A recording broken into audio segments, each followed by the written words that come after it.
Brasil Cidadão. Sempre trazendo notícias da atualidade do Brasil e do mundo. Olá, bom dia. Eu sou Joel Scari e começa agora o Brasil Cidadão, um programa do Observatório do Terceiro Setor. No programa de hoje continuaremos falando sobre economia circular. Na semana passada o tema foi ESG, boas práticas ambientais, sociais e de governança, adotadas pelas empresas. Agora nós vamos falar sobre economia circular sustentável. O conceito vem ganhando cada vez mais espaço nos últimos anos. Ele é o resultado de uma nova mentalidade voltada para o desenvolvimento sustentável. Para conversar sobre o assunto, nós vamos receber o Mauro Campelo, que ele é membro do NEC Lorena, Núcleo de Economia Circular, mestre em Engenharia de Produção e pós-graduado em Projetos Industriais pela Universidade Federal do Rio de Janeiro, além de professor. O Moisés Weber, que é administrador pós-graduado, né, em Gestão de Empresas pela FGV. Ele é diretor da Plast Weber, Circular Plastics, que é uma produtora de embalagens flexíveis. A co-apresentação do programa é de Frank Valverde, que também dará os destaques do site do Observatório do Terceiro Setor. Você também vai conferir as notícias do mundo com a repórter Leda Letra, da Rádio ONU, direto de Lisboa. Bom dia, Franklin. Bom dia, Joel. Bom dia, Mauro. Bom dia, Moisés. E bom dia a você que está em sintonia com o Brasil Cidadão. Vamos começar nesse dia chuvoso aqui em São Paulo, Franklin. Qual é o destaque da semana? Olha, Joel, ainda quero repercutir um pouco o assunto que tem dominado, digamos, as pautas e os canais de comunicação no Brasil, que é a CPI da Covid-19, né? A CPI que está sendo realizada lá no Senado. Era para acontecer a leitura, né, do relatório da CPI, mas foi adiado, né?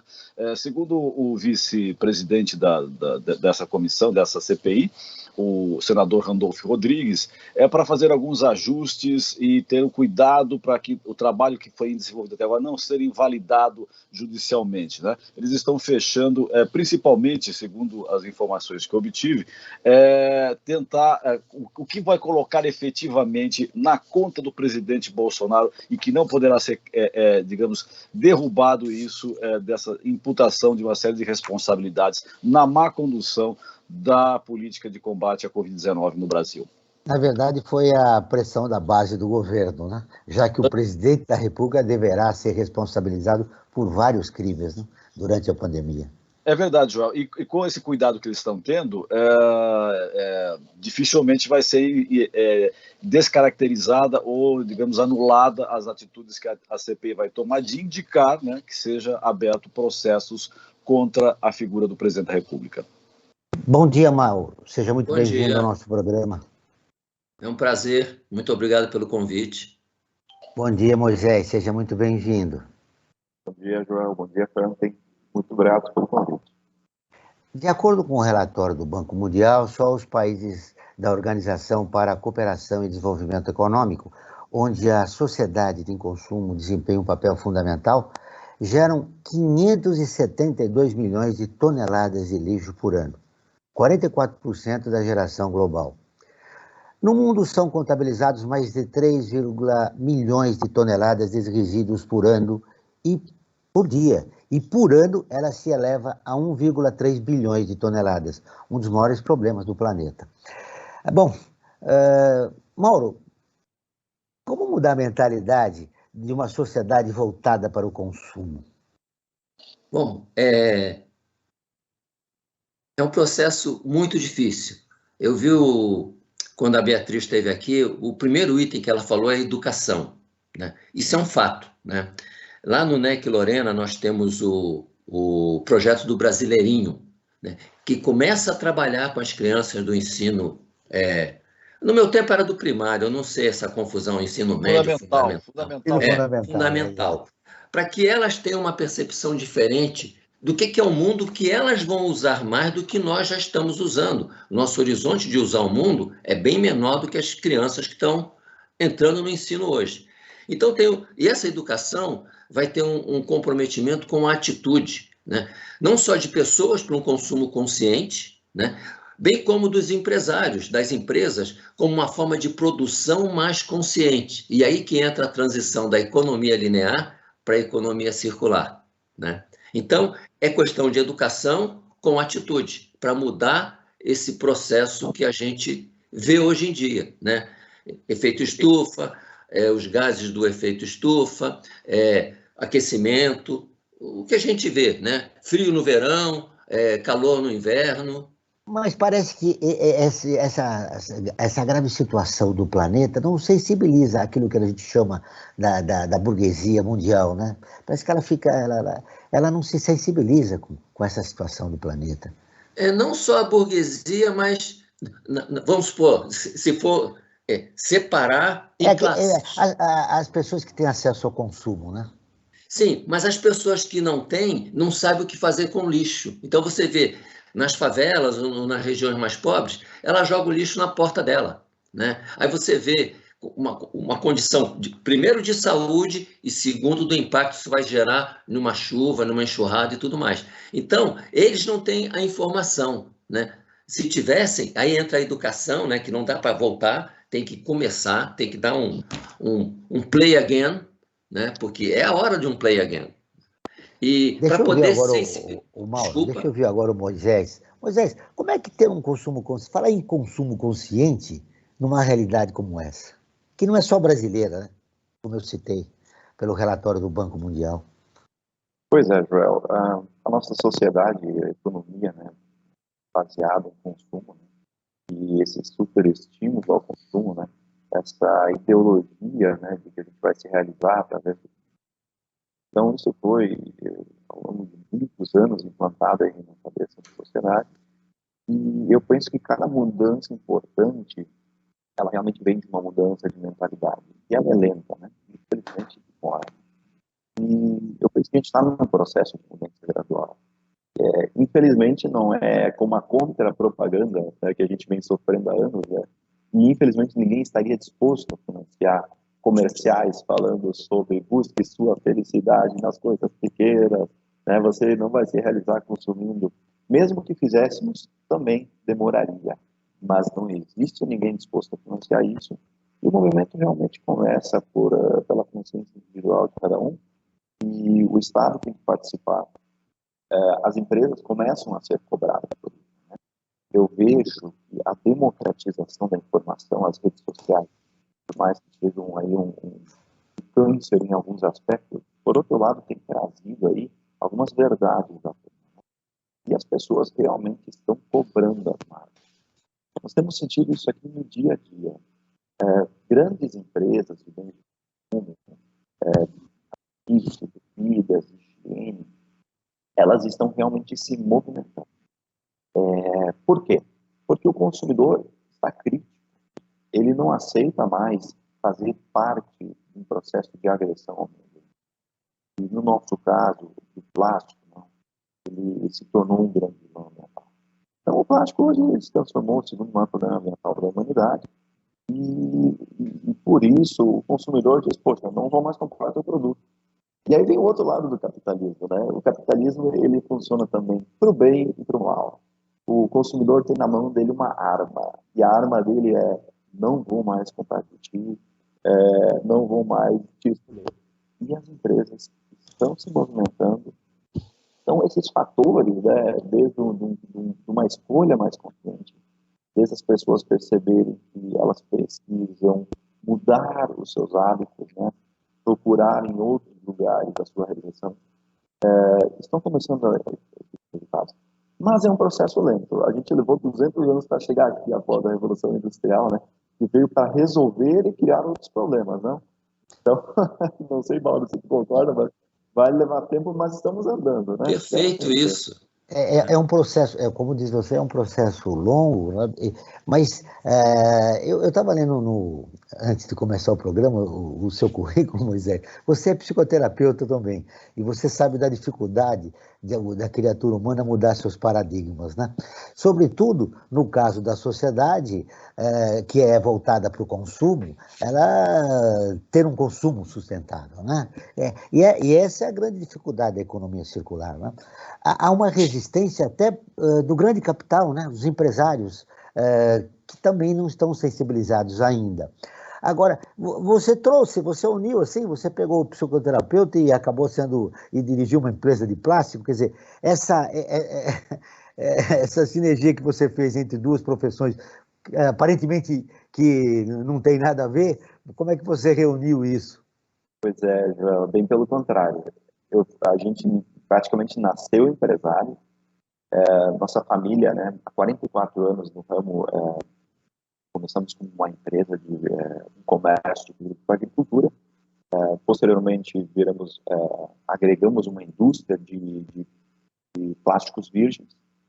E logo depois começamos a reciclar, porque a indústria do plástico pertence a grandes players, né, grandes empresas, né, em especial na questão da petroquímica, né, aqui no Brasil é um monopólio, nós temos aqui hoje uma única empresa, né, que é a Braskem, e na época, então, começamos a fazer embalagens e era muito concorrido esse ramo. Então a gente começou a reciclar, que era um ramo menos disputado, que pertencia, né, ao perfil de pequenas empresas, que é uma realidade hoje das empresas de reciclagem. E ali começamos a achar um pouco o nosso lugar, crescemos, né, por alguns méritos aí, inovar em reciclagem, criar uma cadeia de suprimentos para reciclagem. E por um período foi muito bom, mas em determinado ponto, o plástico virgem de tão barato que estava, começou a inviabilizar o nosso negócio. Você sabe que o petróleo já esteve a mais de $100, $120, mas chegou em alguns momentos batendo aí em $30, e a reciclagem, devido aos seus altos custos, né, energia, uma questão tributária bastante injusta, falta de disponibilidade de materiais para reciclar, que é uma ironia, né? E para enfrentar todas essas dificuldades, você foi buscar Exatamente. Eu vou dizer assim, na psicologia para ter compreender a cabeça do homem. Por que ele não tem um pensamento lógico, por exemplo, de defender o planeta contra o plástico? Mauro, você iniciou o programa, né, a sua entrevista, falando na educação. Sim. Como nós construímos um modelo educacional voltado para a sustentabilidade? Bom, tem que ser lá na base, né? Tem que ser lá na base e fazer com que o Moisés comentou, né? As empresas vão falar: compre menos nossos carros, compre menos nossos produtos, porque a gente pode agredir o meio ambiente. Eles não vão falar isso, né? Existe todo um marketing incentivando. Ou compre o carro elétrico, mas ele é muito mais caro que o carro. Esse é outro detalhe, gasolina, né? álcool, né? O acesso ao carro elétrico é muito caro, né? E já está se falando numa Fórmula 1 elétrica, inclusive, né? Eu acompanho a Fórmula 1, já está se falando nisso. Tem a moto velocidade elétrica também, eu também acompanho. Mas é muito caro, é muito caro. Quer dizer, não é um esporte para todo mundo, ainda mais para andar no dia a dia, né? E você tem outro problema que é a autonomia. Se você viaja, você tem... Será que eu chego? Né? Mas aí, voltando, né? Isso aí já é outro nível, né? De usar os não renováveis, né? Aliás, de usar os renováveis, que é uma base da economia circular. E não quero envolver o Frank também nessa discussão. Frank, na sala de aula com os alunos, né? Você sente que os jovens são resistentes ou eles estão abertos a uma mudança de paradigma? Eles estão abertos, acho que a nova geração está aberta à mudança de paradigmas. O que precisa muito é despertar essa mudança. Eles estão abertos, porque eles sabem, né, que nós já tivemos um percurso, né, já no meu caso, né, já um bom percurso de vida. Como eu brinco às vezes com o Joel, eu tenho mais tempo para trás do que para frente, né? Nós temos, né, de uma certa forma, né? Mas eles têm que ser despertados, porque eles estão com a vida inteira praticamente pela frente, e o mundo que nós vamos embora antes que eles, mas eles ficaram com o mundo aí para administrar, e se nós e eles não tivermos esse compromisso, para eles e para quem virá depois, o mundo será terrível, né, em comparação ao que está hoje. E é complicado, porque eu estava num programa, viu, Mauro e Moisés, fazendo um outro programa, e eu acabei me defrontando com uma informação que eu fiquei pasmo. A Ipsos fez uma pesquisa em 2019. 30% dos brasileiros não querem dialogar com quem pensa diferente deles. Nós vivemos um problema grave na nossa sociedade, que é a ausência do diálogo e da escuta. Isso é uma das ferramentas do Moisés na psicologia. Então, como construir neste ambiente um novo momento para a sustentabilidade, um novo momento de esclarecimento para as novas gerações? Eu posso continuar com você, Mauro. Bom, tem um conceito, você falou interessante aí, do conceito da escuta, né? Porque a gente ouve, a gente não escuta. Porque ouvir é fisiológico, escutar é psicológico. O Moisés pode confirmar isso.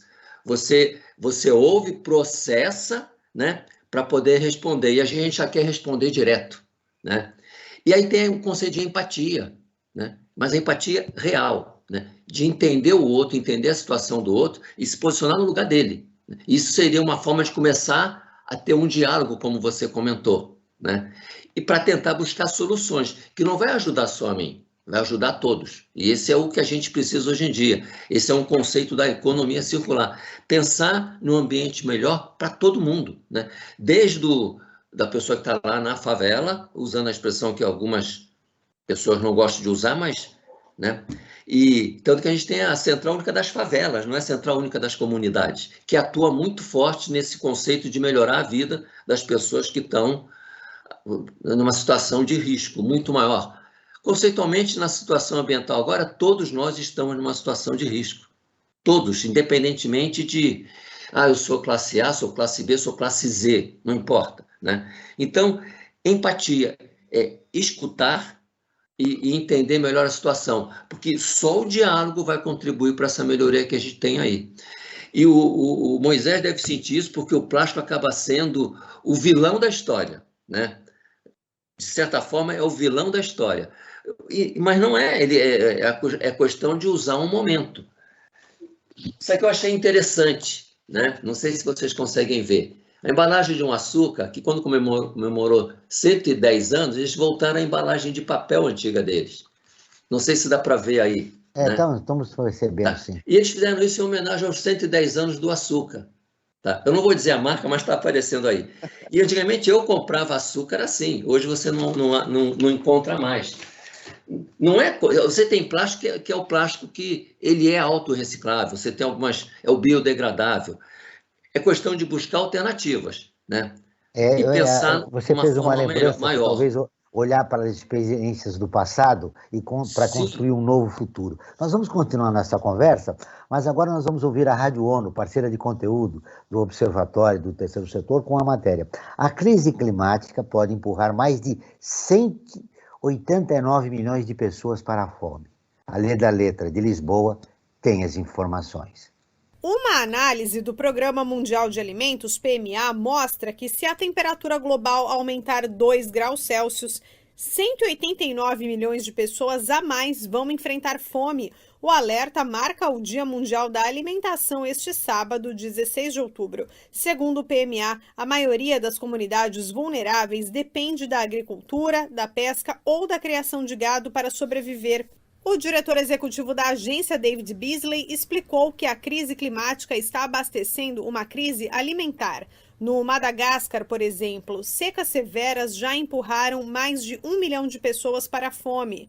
O diretor executivo do PMA ressalta que este é o novo normal e, por isso, é essencial controlar os riscos climáticos para que não tenham mais o poder de destruir a segurança alimentar. A ONU destaca também que a pandemia de Covid-19 já colocou 140 milhões de pessoas em uma situação de fome, uma realidade de muitas famílias do Brasil que tiveram queda na renda e precisaram cortar despesas, incluindo na alimentação.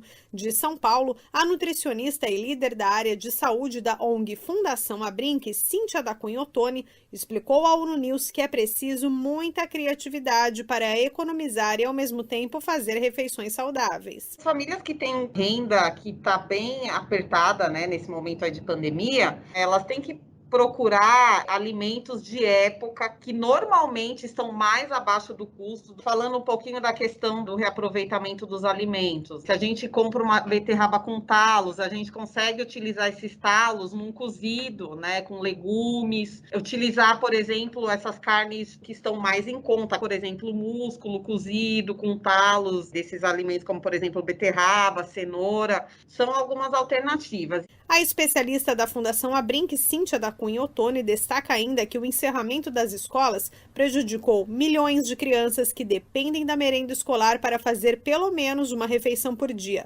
Neste ano, o Dia Mundial da Alimentação tem o tema Nossas Ações são o Nosso Futuro, focando numa melhor produção alimentar e melhor nutrição para todos. Da ONU News, em Lisboa, lê da letra. Continuamos com o Brasil Cidadão, programa do Observatório do Terceiro Setor. Hoje nós estamos falando sobre economia circular sustentável, com o Mauro Campelo, que é professor e membro do NEC Lorena, e o administrador de empresas, o Moisés Weber. Frank Valverde, repercutindo a matéria da ONU News. 140 milhões de pessoas estão em insegurança alimentar, boa parte delas aqui no nosso país. É verdade, Joel.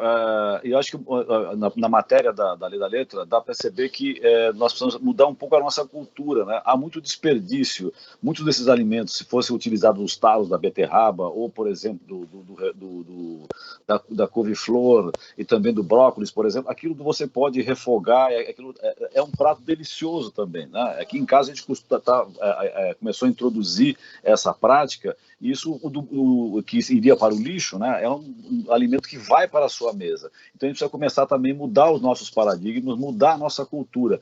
E isso, de uma certa forma, a gente começa a combater, porque se a gente compra um produto e utiliza ele na sua totalidade, né, nós vamos estar economizando, não só nós também, como também possibilitando que outros alimentos sejam comprados por outras pessoas, né?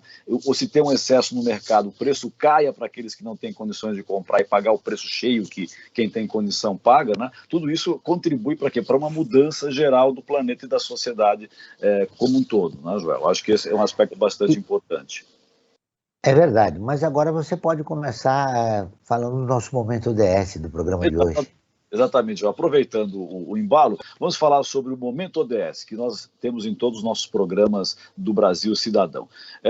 O Momento ODS trata da Agenda 2030 da ONU, né, os Objetivos do Desenvolvimento Sustentável. E hoje nós estamos enfocando o ponto 12, que é produção e consumo responsável.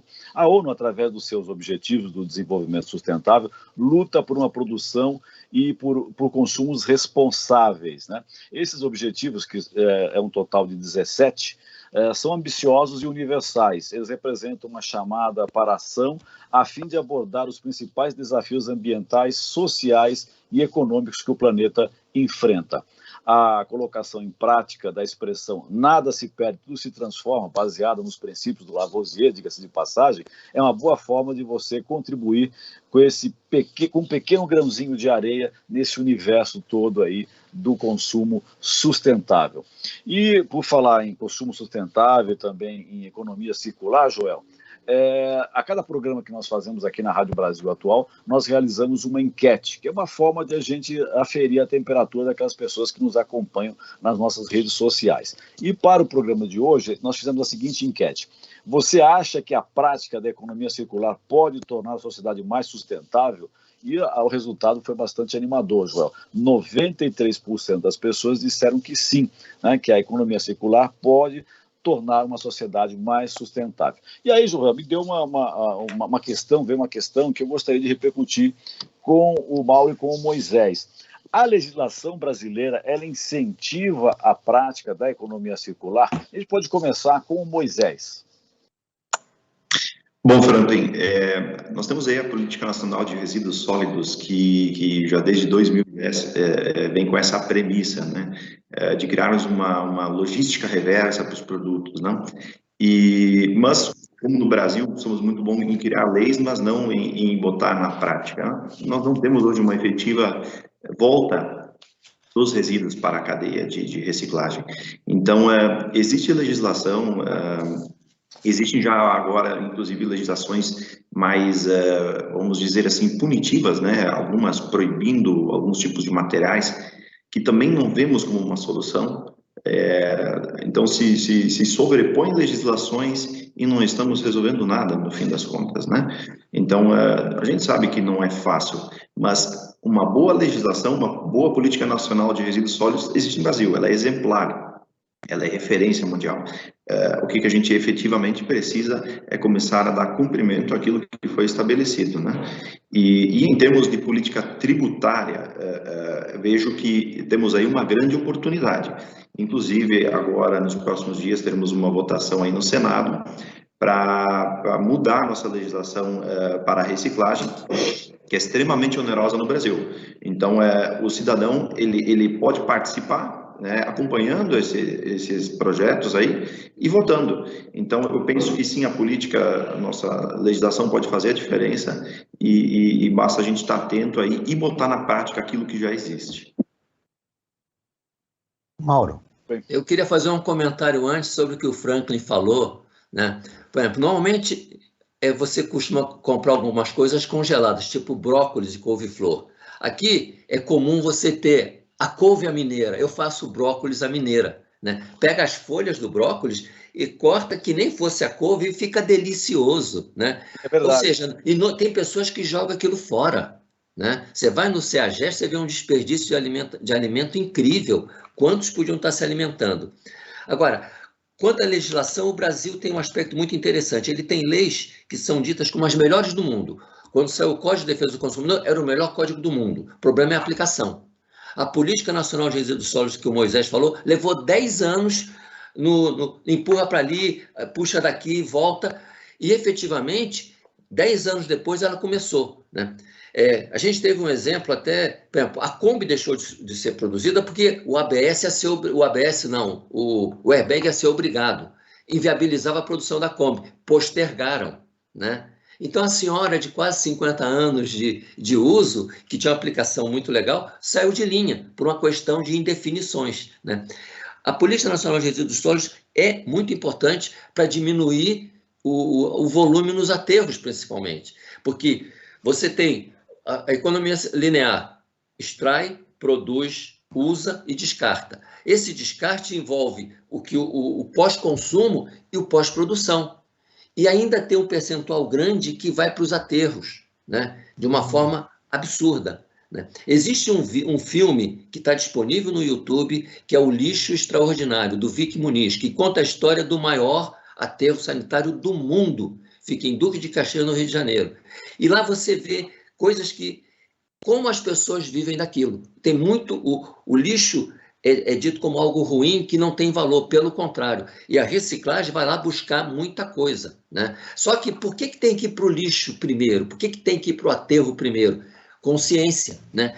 O Frank falou lá do ODS 12, né? Tem 3 ODS fundamentais na economia circular. O 8, trabalho decente e crescimento econômico. A economia circular trabalha com isso. O 9, que é indústria, inovação e infraestrutura. A inovação é fundamental, né?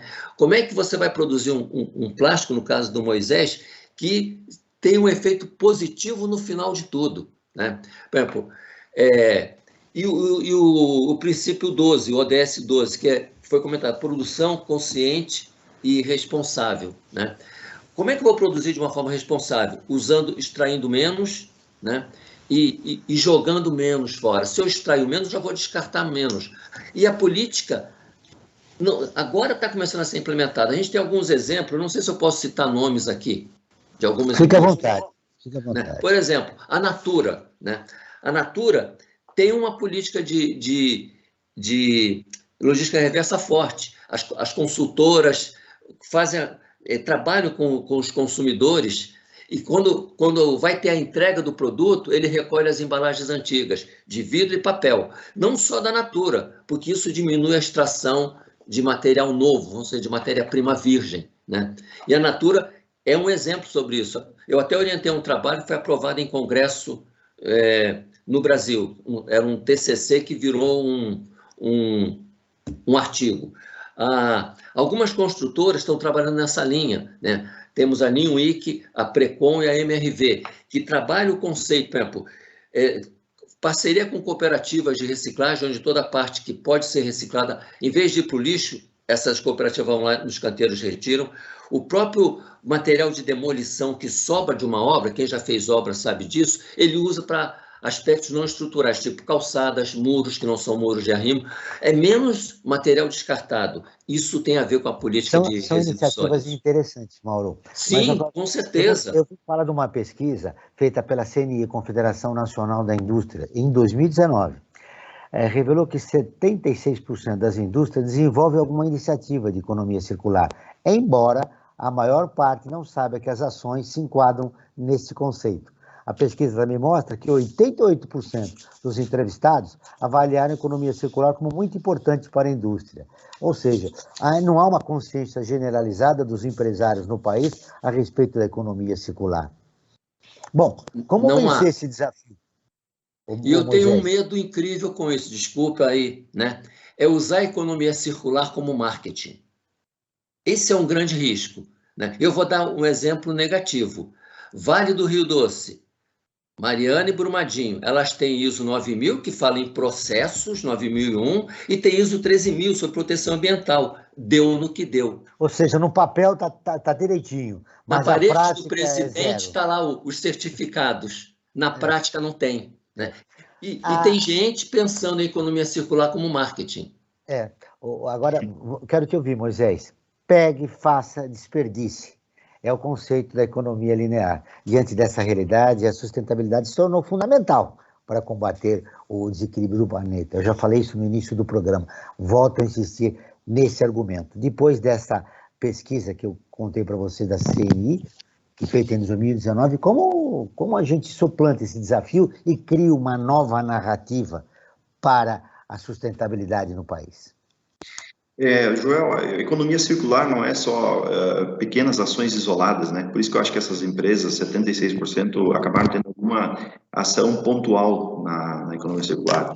Utilizo energia renovável, né? Ou eu reciclo meus resíduos internos. São pontos importantes, acho que é louvável, né? Mas a economia circular em si é muito mais ampla. Por exemplo, nós reciclamos plástico. Reciclar somente é uma parte do que significa economia circular.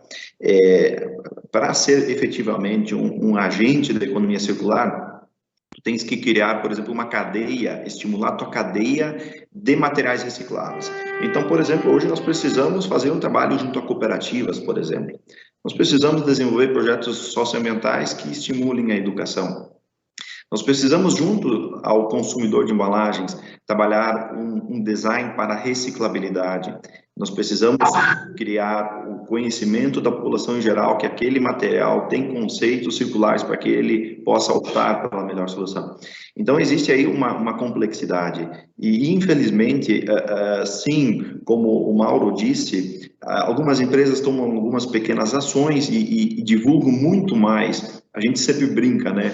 É a lógica do 10, 100. Investe 10 na ação e gasta 100 para divulgar. Não é isso. Isso tem que se transformar no teu core business. É realmente um novo modelo produtivo. Né? Infelizmente, a revolução industrial que fez com que a humanidade saísse de 1 bilhão de habitantes, nos trouxesse com muito mais qualidade de vida para quase 8 bilhões, ela não teve mais nenhuma melhoria, pequenas melhorias incrementais. Agora nós temos que reescrever esse modelo, né, Mauro? E é difícil, porque vai mudar todas as nossas formas de produzir, nós vamos ter que mudar por exemplo, a gente está falando com muito mais gente. Antes era meu fornecedor e meu cliente, agora eu tenho que falar com um monte de pessoas. E eu digo que esses diálogos que vão ser, né, Mauro, o combustível para essa mudança. Então, agora, o medo, Moisés, do Mauro, é que isso vira um modismo. Diante das dificuldades, das mudanças de paradigma, você coloca lá os seus certificados na parede, mas a sua prática continua a mesma. O que é lamentável. Né? O que é lamentável. O Moisés falou uma coisa interessante: inovação e design. Isso é fundamental na economia circular. Você tem produtos que o design vai te acarretar mais operações na produção, mais material, né? E ele sempre pensar o seguinte: o que eu faço quando esse produto sair de linha? né? Na indústria naval, tem navios que são produzidos com 400 e poucos metros de comprimento, pensando no depois, 30, 40 anos depois, é o conceito do cradle to cradle, né? Desde que ele nasce até quando ele vai acabar, pensar de ponta a ponta, e eliminar na produção, aí entra a inovação. O que tem efeito negativo sobre a população, sobre o meio ambiente? Isso tem que ser exterminado, né? Ou eliminado. Aí você está praticando a economia circular. Não é Muito só bem, eu o preciso fazer um certificado na convite parede. aqui, Mauro, aos nossos ouvintes, mas antes eu quero voltar a uma coisa que você disse lá no início do programa, como sensibilizar a população de baixa renda a respeito da importância da sustentabilidade. Até você citou um exemplo em relação ao lixo, né? Que é os resíduos são os resíduos sólidos. Mas Sim. O convite que eu faço a você, ouvinte, é para seguir o Observatório do Terceiro Setor nas redes sociais e acompanhar informações do Brasil e do mundo sobre direitos humanos, causas e projetos sociais. No Instagram, @Observatório Terceiro Setor, no Facebook, facebook.com/Observatório Terceiro Setor. Nossos programas de rádio também estão disponíveis no canal do Observatório no YouTube. Lá você também encontra entrevistas e quadros de Como Você Sabia e Você Conhece, que mostram aspectos ignorados da história e refletem sobre a sociedade brasileira. No canal você também pode assistir às lives realizadas pelo Observatório todas as quintas-feiras, às 17 horas. Basta buscar Observatório 3 em numeral setor, repetindo, Observatório 3 em numeral setor. Muito bem, Frank Valverde, mais informações? Sim, Joel, vamos falar um pouco sobre o nosso site, né, Observatório do Observatório Terceiro Setor, né, fazendo um convite a todos e a todas que visitem o nosso site, né, observatório3setor.org.br, o 3 em numeral. E lá nós vamos encontrar uma série de matérias importantes e que vão esclarecer muito todos e todas as leitores e leitoras. Uma delas, por exemplo, fala do Brasil, que tem mais de 220 mil pessoas que estão em situação de rua. E também nós temos uma outra matéria que fala da Liliane Lima. Liliane Lima, que ela criou um projeto para cuidar de animais de rua em meio da pandemia lá na cidade de Mauá, da região do ABC Paulista. Então, essa é uma das matérias que vocês encontram no nosso site, além de uma matéria que eu quero dar destaque principal, que é uma lista com 15 causas diferentes de projetos sociais para você se engajar, né? Você pode se engajar e trabalhar por essas causas, né? Essa é uma matéria que foi feita a 6 mãos pelo Caio Lencioni, pela Isabela Alves e a Josilene Rocha, né? E nessa matéria eles dizem que o Brasil possui 820 mil organizações da sociedade civil, né? Isso de acordo com o IPE, e dentro dessas OCS, você pode, todas elas abordando causas diferentes sociais para você se engajar. Entre elas, por exemplo, para você ter uma ideia, de acordo com a sua inspiração e a sua visão de mundo no que você pode atuar nelas. Combate ao abuso infantil e apoio às vítimas, educação para crianças e jovens, crianças desaparecidas, combate à desigualdade racial, empoderamento feminino, combate à desigualdade racial, enfim, são 15 causas que você pode se engajar e trabalhar nelas. E também, Joel, complementando, né, todas essas matérias que estão no nosso site, elas têm um formato também de áudio, né? Isso é uma forma que nós temos de integrar todos e todas, principalmente os deficientes visuais, com essa ferramenta de audiodescrição. Então, convido mais uma vez a visitar o nosso site e estar informado do que acontece no terceiro setor, Joel. Mauro, você falou da importância dos ODS. O Observatório do Terceiro Setor tem um programa Brasil ODS, todas as quintas-feiras, às 9 horas da manhã, falando dos 17 de desenvolvimento sustentáveis e das 169 metas que existem. Então, você pode acompanhar nosso programa, está convidado, como você também, ouvinte, todas as quintas-feiras, Brasil ODS. Agora, Moisés, previsões do Banco Mundial estimam que a quantidade de resíduos sólidos gerados hoje pela humanidade no mundo dobrará até 2025, chegando por dia a 6,5 milhões de toneladas. A ONU prevê um aumento da população global em mais de 2 bilhões de pessoas nos próximos 30 anos, passando dos atuais 7,7 bilhões para 9,7 bilhões em 2050. Nós não vamos assistir isso, Franklin. Em 2050 a gente já virou carbono, mas é um aumento significativo de 7,7 bilhões para 9,7 bilhões em 2050. Aí volta a pergunta recorrente, Moisés, do programa. Como as empresas e a população podem aderir cada vez mais à economia circular, já que nós temos aí dados que prevê um caos, né, no nosso planeta se nós não começarmos a mudarmos agora, né? Começar a mudança a partir de agora. Joel, a notícia boa é que isso é matéria-prima para nós. Tem uma indústria aí sedenta, esperando por esse material chegar para ser reciclado. Porque, efetivamente, a economia circular, ela é sustentável, ela é financeiramente sustentável. E, obviamente, né, Mauro, ela traz todos esses benefícios que a humanidade tanto está precisando, né? Nós estamos precisando de inclusão social e ela é altamente inclusiva. A gente sempre diz aqui que o plástico ele é uma moeda social, porque ele vai para o planeta, ele se pulveriza, passa na mão do consumidor e ele pode voltar. Nós não vamos mais remunerar o produtor de petróleo, né, que é altamente concentrado a renda em poucos, e ele vai voltar para a economia pela mão de alguns agentes. Então, isso é altamente desejável. Eu vejo uma oportunidade fantástica, maravilhosa. Eu lamento que mais pessoas não tenham a oportunidade de ver na prática o que pode ser feito na economia circular. Nós que visitamos as cooperativas, e temos o contato com a realidade. Quantas cooperativas tem aí no Rio Grande do Sul? No Rio Grande do Sul, eu não sei te precisar, mas existe um número grande de cooperativas. Mas o potencial é que a gente possa, no mínimo, triplicar o número de pessoas num curto prazo e, pasmem, aumentar substancialmente a remuneração deles. Numa cooperativa hoje, Joel, cada cooperativado varia entre 900 a R$ 1.200 de partilha por mês. É um valor baixo. Quando vamos visitar uma cooperativa, eu sempre sou muito otimista, né? Eu procuro ver as coisas pela ótica do potencial, né?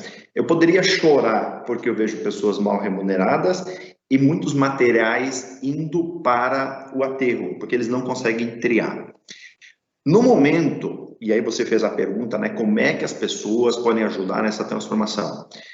No momento em que a sociedade está começando a acompanhar o assunto, cobrar empresas, fazer com que o governo realmente aprove legislações mais benéficas à economia circular, nós começamos a estimular essa cadeia e a mudança começa a ocorrer. Então, é possível que esses cooperativados ganhem R$ 2.000, R$ 2.500, é possível que haja muito mais pessoas trabalhando nesse setor e, por consequência, tendo mais matéria-prima para reciclar. E vejam só que coisa maravilhosa, vamos reduzir esses números, esses milhões de toneladas de resíduos que estão sendo gerados. É impressionante como ainda existem oportunidades deste tamanho.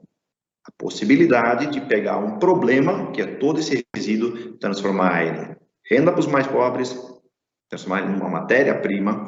Então, é maravilhoso. O cenário é promissor, ele é maravilhoso. O cenário é promissor. Mas a pandemia provocou um problema gravíssimo no nosso país. Quer dizer, mais de 100 milhões de pessoas vivem em insegurança alimentar no país. E a preocupação delas é, claro, a fome, né? Que saem nas ruas, inclusive não fizeram isolamento social exatamente por causa disso. Agora, e esse grupo de seres humanos, né? Como é que a gente se fala em economia circular quando o sujeito está preocupado com a sua sobrevivência e da família?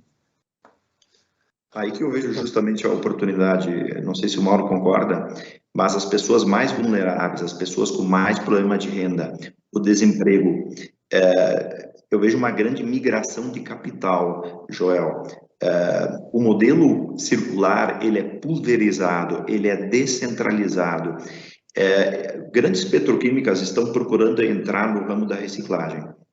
Elas estão tendo muita dificuldade, porque não basta você ter muito dinheiro, não basta você ter muita tecnologia, você precisa ter muita mão de obra, tu precisas estar presente em inúmeros locais diferentes. Então, esse é o grande diferencial da economia circular.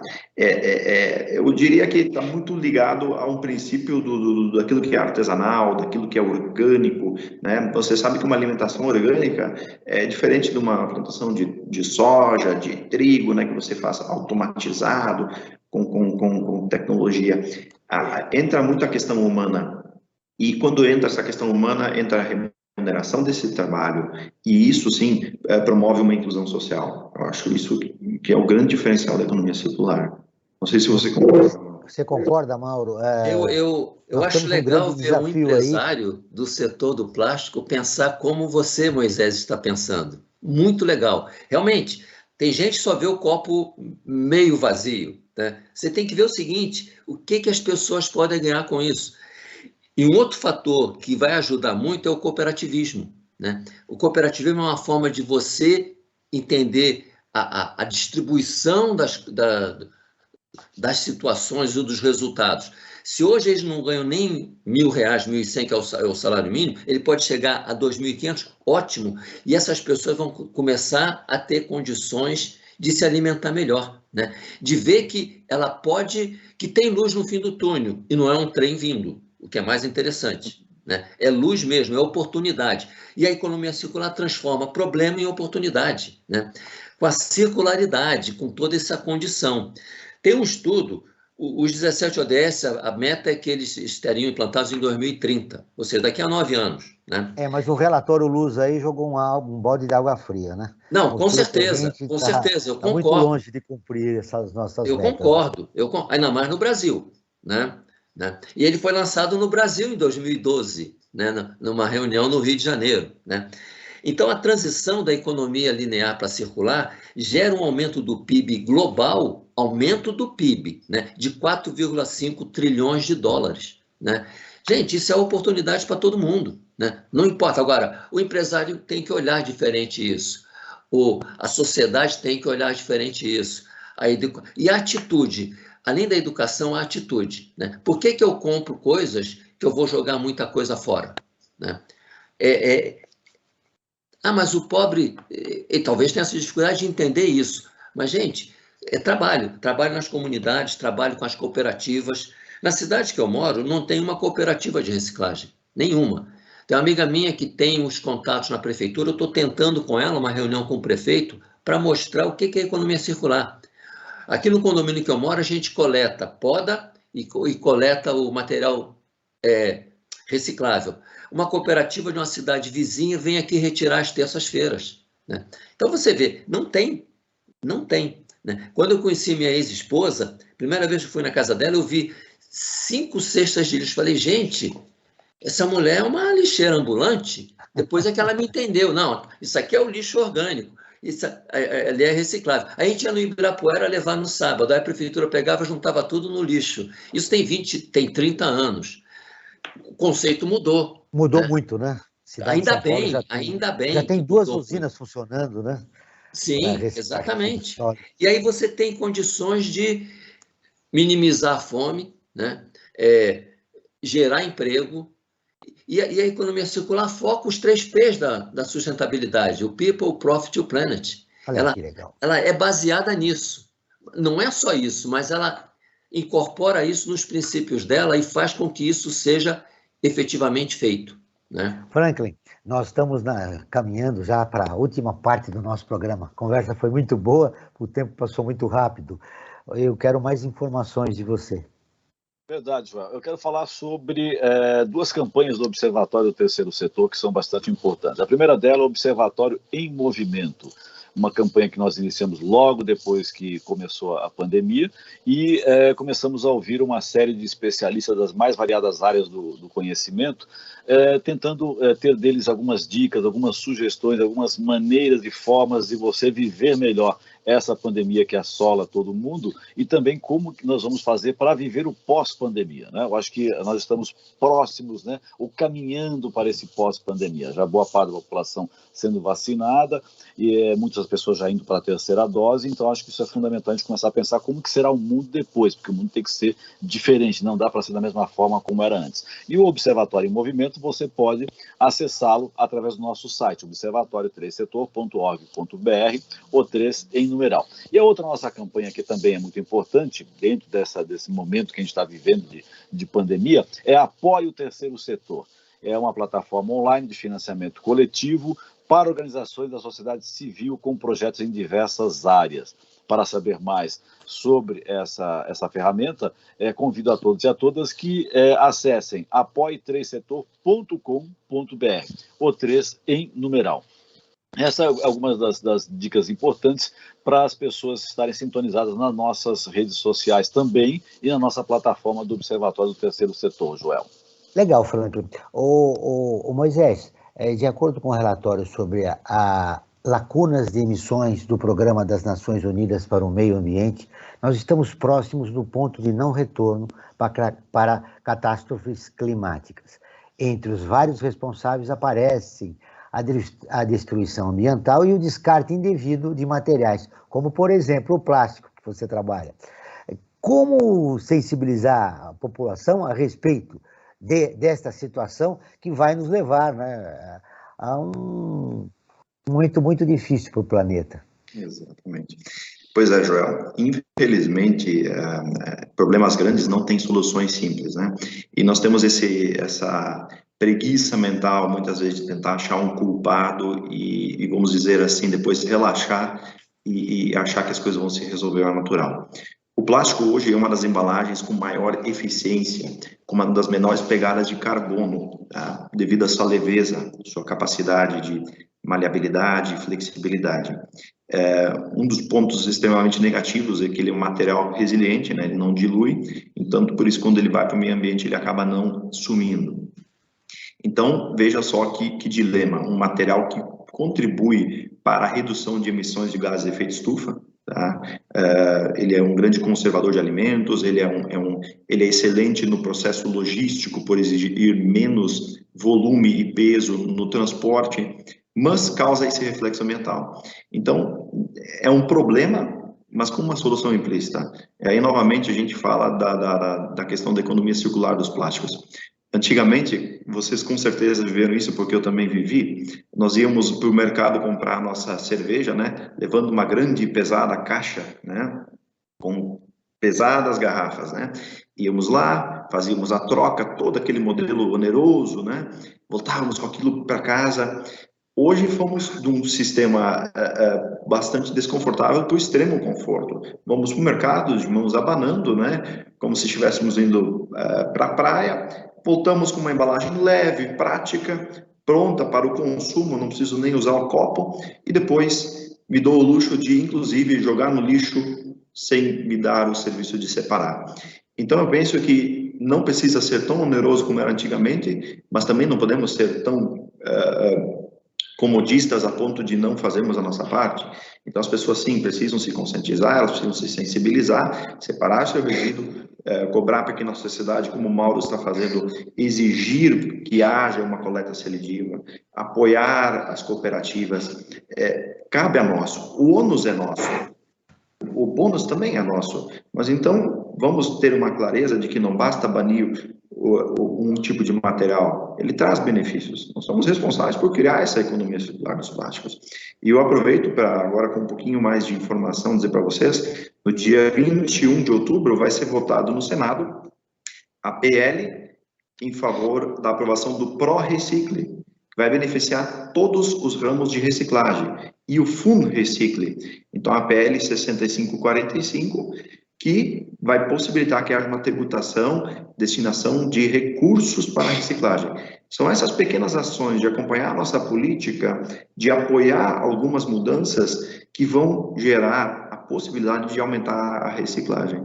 Então, são desses pequenos passos aí, Joel, que eu acredito que a gente vai conseguir construir essa mudança. Você é otimista nessa mudança, né? Trabalha no assunto e acredita que nós podemos criar uma nova mentalidade em relação ao consumo sustentável. Eu tenho 5 minutos para encerrar o programa. Eu quero, primeiro, o destaque final do Frank Valverde. Olha, a síntese que eu faria do nosso programa hoje: há necessidade de uma mudança de paradigma, porque o lixo, na verdade, não é desperdício. O lixo pode ser uma fonte de renda. Olha só, que interessante. Eu tenho várias perguntas para Moisés, para você, Mauro, e faremos outros programas, mas agora eu vou deixar vocês à vontade, para 2 minutos para cada um, para registrar o que de mais importante vocês gostariam, para os nossos ouvintes, em relação ao consumo sustentável. Eu começo com você, Moisés. Pois bem, primeiro, obrigado aí pelo programa. Eu fiquei bem impressionado aí pela temática, e vejo que isso que faz a diferença, desde as questões das metas da ONU, a estar dando visibilidade a esses 15 projetos socioambientais.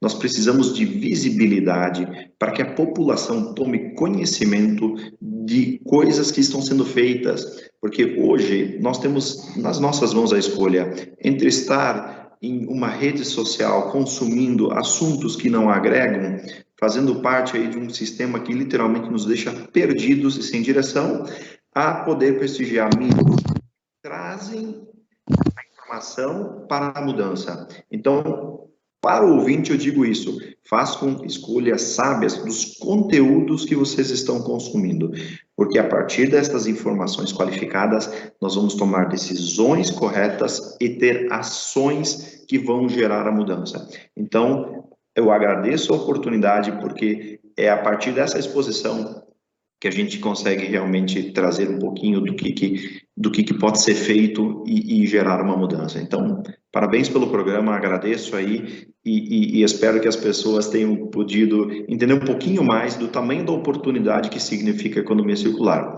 Apoiem este assunto e vocês vão ver que em breve teremos mais um salto qualitativo na história da humanidade. Revolução Industrial mudou o planeta. Agora precisamos mudar em uma nova onda que nos agregue aí mais muitas centenas de anos de qualidade de vida. Mauro, suas considerações finais. Bom, primeiro eu quero agradecer a oportunidade, né? Eu achei muito legal o programa hoje. Eu assisti alguns programas quando a menina me mandou o convite, eu esqueci o nome dela, né? A Joana, a nossa produtora. Sim, sim.